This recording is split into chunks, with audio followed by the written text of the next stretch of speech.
How to hide quantity on Shopify tutorial.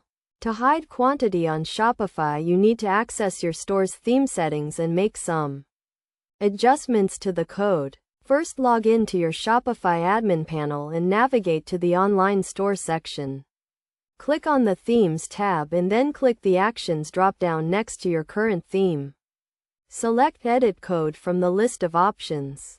In the code editor, you will see a list of files and folders on the left side of the page. Open the product liquid file, which is usually located in the templates folder. Look for the line of code that displays the quantity and remove or comment it out. The exact line of code may vary depending on your theme, but it usually looks something like this. Quantity available or inventory quantity. Once you remove or comment out the line of code, click the Save button to save your changes. Now when you view a product on your store, the quantity should no longer be visible.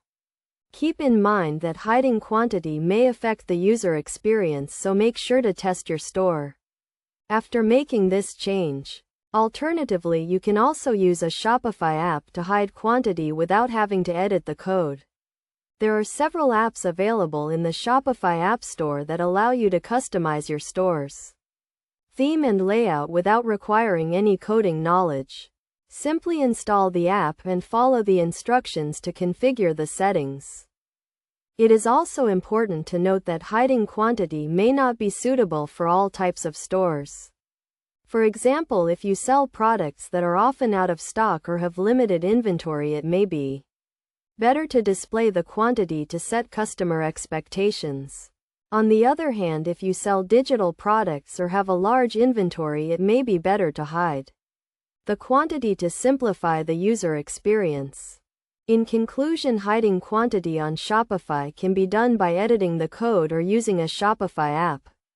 It is a simple process that can be completed in a few minutes and can help to improve the user experience on your store.